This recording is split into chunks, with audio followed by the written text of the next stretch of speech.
Motivational lecture नहीं दे सका था।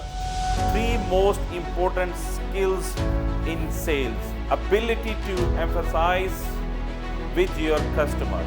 क्या मतलब है ability to uncover challenges and discover your prospects' pain points. Number 3, ability to handle objections.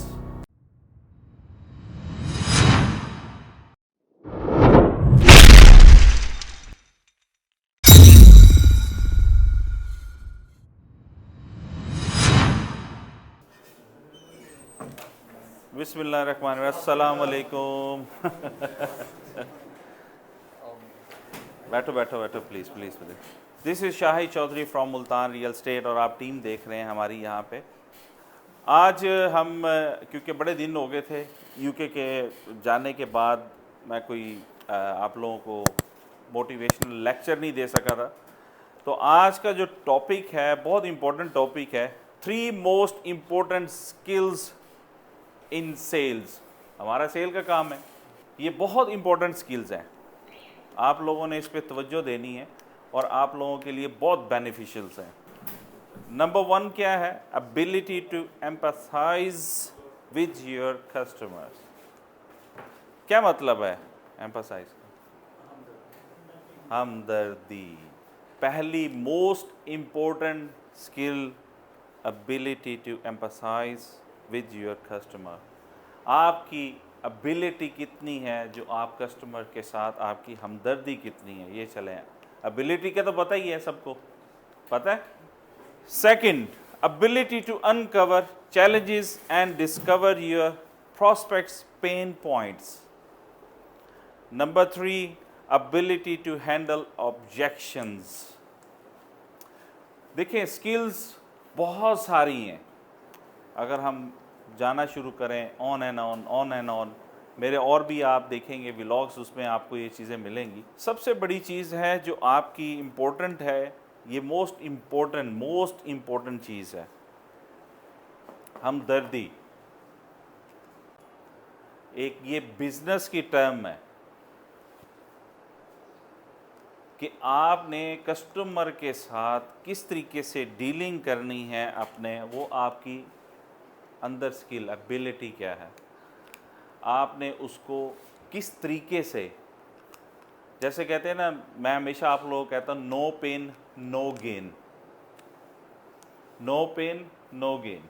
जब तक आपके अंदर पेन नहीं आएगी कि कस्टमर के साथ आपका रिलेशन नहीं बनेगा, आप सेल नहीं कर सकते। मैं चैलेंज करता हूं कि आपके पास कोई भी कस्टमर आता है जो आपको नहीं जानता, वो आपसे चीज़ नहीं लेगा। वो उस सूरत में इधर आएगा कि वो MRE का नाम जानता हो, मुल्तान रियल स्टेट का, या उसके बारे में उसको पता हो कि यार बहुत अच्छी चीज़ है या ये बहुत अच्छा डील करते हैं, फिर वो आपके साथ डीलिंग स्टार्ट कर देगा। सेकंड, वो चीज़ ये देखेगा कि इसके साथ आप में से सेल्स जो पर्सन है वो कौन डील कर रहा है। अब उसकी एबिलिटी देखनी है कि उसने क्लाइंट के साथ किस तरीके से हमदर्दाना तरीके से उसके साथ एक रिलेशन कायम किया है। स्ट्रेट फॉरवर्ड आप नहीं कह सकते जी हाँ जी आपको क्या प्लॉट चाहिए था, ये प्लॉट पड़ा है। No, this is the wrong thing, ये wrong way to do this. उसका हाल पूछें, उसके साथ बातें करें, गुफ्तगू करें, कम्युनिकेशन करें, रिलेशंस पैदा करने की कोशिश करें। फिर उसके बाद आहिस्ता आहिस्ता आप उससे बातें करें कि आपको DHA के बारे में नॉलेज है या कोई भी प्रोडक्ट ऐसी है जो सेल कर रहे हैं उसके बारे में नॉलेज है। उससे रिलेशन जब आपका पैदा हो जाएगा तो वो खुद ब खुद आपसे रिलेट हो जाएगा, लिंक बन जाएगा। तो this is very important. Second point है ability to uncover challenges and discover your prospects pain point. Uncover challenges क्या होते हैं पता है किसी को? डिस्कवर योर प्रॉस्पेक्ट्स उसका पता है? बेसिकली ये है नॉलेज। अगर आपके पास नॉलेज नहीं है प्रोडक्ट का, आप फेल हैं। आप जितना मर्जी अच्छा कस्टमर के साथ हो जाए, आपकी हमदर्दी हो जाए, वो आपके पास आके कहेगा जी हाँ जी, एग्जाम्पल के तौर पे आपके पास टी में प्लॉट पड़ा है 5 मरले का। अब आपके पास देखना है, उसने आपको गेस कर लेना है कि हाँ जी यार मैं तो टीम में देखा ही नहीं मेरे पास पढ़ा है कि नहीं पढ़ा।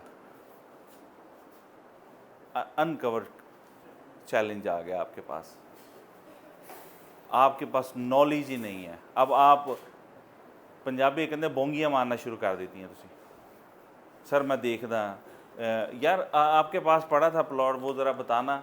अजीबो गरीब सी बातें शुरू कर दी। क्यों? आपके पास DHA जो प्रोडक्ट है उसका नॉलेज ही नहीं है आपके पास। अनकवर चैलेंज आ गया आपके पास उसने, क्योंकि आप तो कवर ही नहीं कर रहे थे इसको।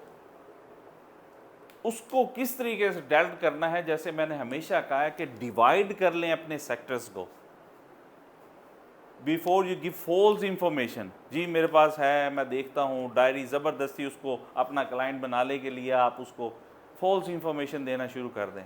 That is totally wrong. आप उसको पास ऑन कर दें अपने कोलीग के पास जिसके पास ये इंफॉर्मेशन है, या अपने सीनियर से बात कर लें, उसको हैंडल करें सिचुएशन को, क्योंकि वो अचानक क्या आ गई है, आपने उस चीज़ को कवर ही नहीं किया हुआ। अब कुछ समझ आई आप लोगों को? और इसी तरीके से discover your prospect pen points, ये भी सिमिलर चीज़ है कि अब आपने डिस्कवर करना है उसके, आपने प्रॉस्पेक्ट्स को बेसिकली इन जर्नल के कि आपके पास नॉलेज है, ठीक है।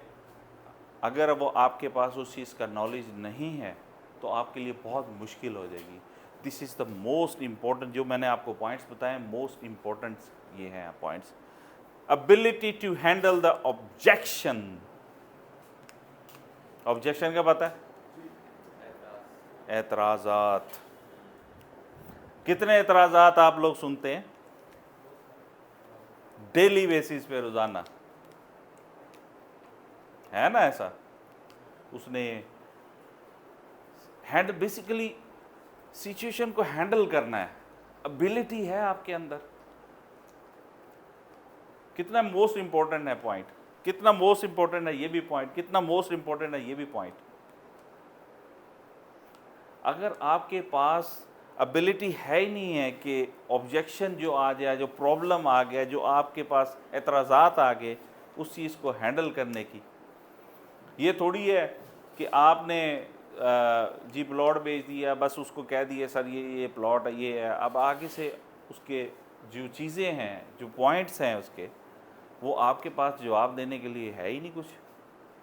आप सिचुएशन को टैकल भी नहीं कर सकते। तब वर्स्ट सिचुएशन होती है जो मेरे पास पहुंचती है ऑफिस के अंदर, क्या आपके पास वो एबिलिटी है उस सिचुएशन को टैकल करने की, कि इससे पहले कि वो इनसाइड रूम में जाए, बॉस के पास वो चीज़ जाए, मेरे अंदर एबिलिटी है कि नहीं है? आपने वो एबिलिटी पैदा करनी है कि वो जितनी भी ऑब्जेक्शंस आ रही हैं उनको टैकल करने की पूरी कोशिश करें। हैंडल करना है सिचुएशन को। अगर वो आपसे नहीं हैंडल हो रही, डेफिनेटली फिर मैं बैठा हूँ, सीनियर्स बैठे हैं, वो देखते हैं उन चीज़ों को। तो ये बहुत ही इम्पोर्टेंट पॉइंट्स हैं जिनको अगर आपने अपनी लाइफ में इम्प्रूव नहीं किया तो आप लोग बेकार हैं।